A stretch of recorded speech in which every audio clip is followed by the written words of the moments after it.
How cool should you play it in early dating? There is a period of the dating process, isn't there, where we're so worried that we're going to come on too strong and scare someone away that we reserve the parts of ourselves that really want to come out, parts of ourselves that feel like they're authentically us. Maybe we're someone who loves affection, but we're afraid to show too much affection because we don't want that person to think it's too much, or we're worried if we get seen to be liking them too much that we're going to lose all of our power. We may love being the kind of person who's expressive with our words, but we hold back our words and censor ourselves for fear that we're going to say too much. We may love quality time, but we act like someone who doesn't really care that much about seeing someone else because we don't know whether they like us as much as we like them. And we're worried they'll like us less if they think we're too available. I had a question in recently from someone who said, I am affectionate. I love quality time.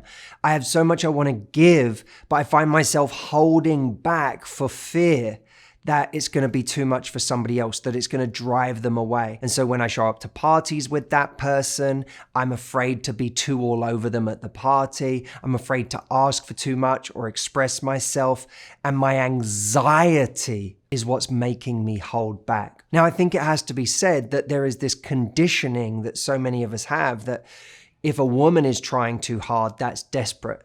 If a guy is trying really hard, then it's romantic. The stereotype of the love bomber is one that often we see, rightly or wrongly, because women can love bomb too, but we see it as more of a male thing. A guy love bombing a woman, showing he's really, really interested and then not backing it up. We don't as commonly associate the love bomber as being the woman. We associate the woman as being the one who has to hold back in order to be attractive. So the question is, how much is playing it cool necessary? And I'll give you a little bit of what I said to this woman who asked this question, because I know that I have in my own past been on dates with people who were holding back. And I didn't know that on the date. On the date, all I knew was I didn't think the person was into me. I didn't think the person was attracted to me at all. And then I was really surprised to learn 24 hours or 48 hours later that that person wanted to see me again. They would send me a text and say, I had such a great time, I'd love to see you again.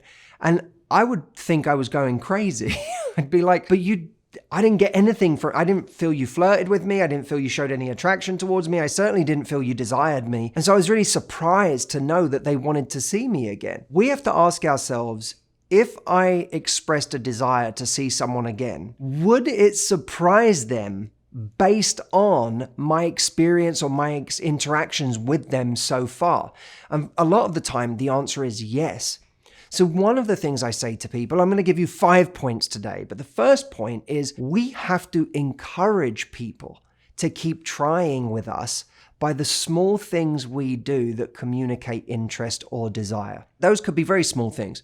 It could be touching someone lightly on the arm. It could be telling someone that they look really good in that jacket. It could be texting someone after a date and telling them that you had a great time, or you're really funny, or you looked really good tonight. It could be someone that you've met on a dating app and it's not escalating to a date and you're having a great time with them and there's lots of rapport, and you send them a message saying, by the way, in case you were wondering, if you asked me out on a date, I'd say yes. Little things that show people, hey, I'm giving you a green light to try more because I am attracted to you. Sometimes we're so afraid of scaring someone off that we don't even give them the encouragement to actually try with us. Now, when we're showing someone a little encouragement, that can help to decrease our anxiety if we think about it like small baby steps of encouragement, instead of I'm immediately going to say and do everything I want to say and do, which isn't always advisable at the very beginning of dating. What we want to do is invest, then test. Give a little, see if they respond to that. And if they respond to our affection with some affection, then that's great. We have confirmation that we're both in the same place. Point 2 is something that can really help with your anxiety. See, our anxiety about showing too much in early dating is often about this feeling of, once you know how into you I am, I will have lost all of my power. I think that a big part of that is because we see our attraction as this constant, like it's sort of just a universal truth. You're going to find out how into you I am. But the truth is, attraction is an evolving thing. It can go up, it can go down. Interest in someone is an evolving thing. It can go up, it can go down. So I like to think of our interest in someone like a photograph. If you take a photograph of how interested I am in you today, that is only a photograph that represents that today. It's a snapshot in time of how I feel. But next week, I might feel something different. If you take a new photograph a week from now, it might show a very different level of attraction. And if we get that way of thinking into our own minds, then when we're showing someone interest, we're not thinking, I'm giving up all of this power. We're just thinking, by giving you a little interest today, I'm showing you how interested I am today. If you don't reciprocate, if you don't meet me there, if I try to give you some affection or some nice words or show that I want to see you, and you don't give me the same back, I reserve the right to change how interested I am at any point. It can change overnight if I feel like, oh, you're not here with me. You're not consistent. Oh, I don't feel safe with you. I don't feel your attraction back. I'm going to take that energy and direct it elsewhere.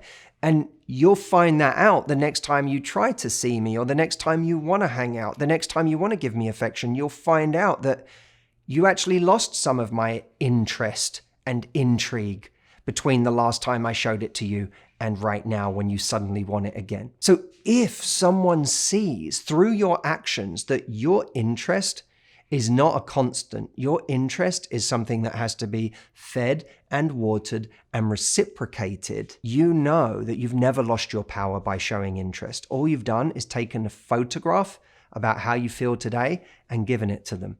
If they're under any illusion that that photograph is just a constant truth, they will realize how wrong they are the next time they try to get your attention if your attention has moved on. Number 3, one great way to still maintain your personal power, or play it cool, which is not a term I like, but a great way to not feel like you've given up all of your power, is to show that you don't need an emotional babysitter. I think of the example that this woman gave me where she said, when I go to a party with someone, I don't give them any attention or affection because I'm afraid that it's going to be too much. But what tends to be too much for someone is when we never leave them alone, or we show we can't be alone. Now, that's not me saying that at a party you have to just leave that person and go and talk to other people all the time. But showing you can is very powerful.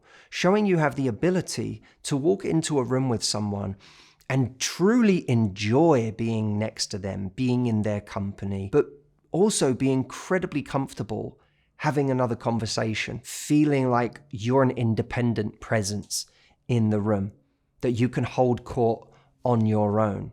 That's a really powerful thing. It's a way of creating space for someone to miss us, for someone to observe us at a distance, which can be incredibly attractive, for someone to see that we are an autonomous, independent person away from them, and that our needs for affection, for connection, for proximity aren't the same as neediness. Neediness is, I have to be around you. Don't leave me alone. Don't leave me here. I can't handle myself on my own. Needs are something very different. Needs are just, this is a requirement for me to give my time to someone, to give my energy to someone, is that there's an appropriate level of affection, of interest, of stability. Right? Those are needs. Neediness is, I can't be without you. I can't be happy without you. I can't be secure without you. I can't make myself feel good. I'm making you responsible for that. And that's one of the things we should explore. That's a good place to get some self-awareness in early dating, is, are we coming from a place of having needs, which is valid, or neediness, which is making someone else responsible for how we feel about ourselves? Number 4, we should be more afraid of getting someone who isn't a match for us than in scaring away someone with our interest. Some of the things that were put to me by this woman is, she said, I'm an affectionate person. I really enjoy quality time. I really enjoy touch. Well, those are things that are important for her to know someone else can give, right? She has an awareness that that's what she's like. She needs to at some point learn whether that person can reciprocate those things. So yes, she doesn't want to give all of her time to this person at once. Yes, she doesn't want to suddenly give all of the physical affection to someone in date 2 that she would give to someone in month 6 of a relationship. But unless we start to bravely give some of the things that we ultimately want to get back, we'll never see if that person's able to reciprocate. Now, if we're never being touchy-feely with someone or holding their hand or giving them a kiss on the street because we're scared that by doing those things, they're going to think we're too much, we're also never learning if they can be the kind of person that makes us happy. Have you ever been in a relationship where you really like affection and the other person doesn't? That's going to make you miserable. You know it if you've felt it, if you've been there. So during the dating process, I'd be more concerned about, can this person be physically affectionate? Is that in them? If my physical affection scares someone away, then I've scared away someone who's not compatible with me. I can't keep taking the lesson that, oh my God, I should never have given that affection because it scared them away. That's the wrong lesson to learn. Number 5, whenever you find yourself playing it too cool in early dating, remember that it is your standards that ultimately allow you to hold on to your power, not your indifference. When we communicate interest in somebody, there's always the fallback of our standards. We communicate a little interest, we see what happens, and if that person shows that they cannot meet our needs, we can always have the standard of saying, this isn't enough for me. I don't get enough of my needs met in this situation. And in early dating, we can't have so many needs that someone says, oh my God, we've only known each other 2 weeks and you're already asking for everything that you would get from a relationship from this situation. That's having needs that are out of context, needs that should be reserved for someone that we know better, that are being placed on someone we don't know very well at all. If we find that even our most basic needs aren't being met, the need for respect, the need for a level of consistency in the way that this person is reaching out to us, or the cadence of seeing each other and talking to each other, the need for a level of affection when we are together. If our needs aren't being met in that area, our standards is what saves us and allows us to hold on to our power. People often think of standards as this very kind of aggressive thing, like I am telling you this is what you have to do and this is what I need from you. And often standards can seem a little over the top and even entitled for someone that we don't know very well. It's like, why are you asking me for all of this? We don't even know each other very well. Standards to me in early dating are often quieter. Standards are just where we direct our energy. And if I don't get enough back from you, then I am going to take my energy and direct it somewhere else, to other parts of my life or other people, other dates. And when you feel that, I can explain why that is if you're asking me that question. But you're quickly going to realize that if you don't give me more, you're not going to get more. That's a standard. A standard doesn't always have to be spoken. And that's what I was talking about with the idea of the photograph. Just because you gave attention to someone last week, just because you showed interest last month, it doesn't mean that they still have it. And your standards are what shows someone that they don't still have it in the same way that they did before. Because when they come back asking for what they got last month, they're going to quickly realize there are consequences to not meeting you where you're at. And a standard is a much better way to hold on to our power than just indifference. That's ultimately playing it cool is a form of indifference. I'm holding on to my power by being indifferent to you. But we all know it's bullshit because we're not indifferent. We actually like the person. We actually want to see where it could go. And unfortunately, if we're not vulnerable with a person, we'll never see how far it could go because we're not actually giving what we want to get from someone else, which is vulnerability, letting our guard down, actually showing up, being affectionate. So we have to be willing to be vulnerable and let our guard down, but our standard is what ultimately saves us. If you don't meet me there, I can move on with my attention. And what we have to do is trust ourselves to move on with our attention if we don't get it back from them. That's what really allows us to be bold and confident in showing someone we like them, is that we realize the moment I feel like you're not there with me, I can start to move on. And I trust myself to do that and not to keep chasing your approval, your attention, trying to get more of you when you're not giving me the same as I'm giving to you. And in order to do that, in order to have that self-trust, we have to root it in something real. That always is, I know that I can be happy without you. I know that I don't need you. You could be an incredible addition to my life. Building something with you could be amazing. Seeing where this goes could be amazing, but I do not need you. See, when we don't need someone, we're free to enjoy them.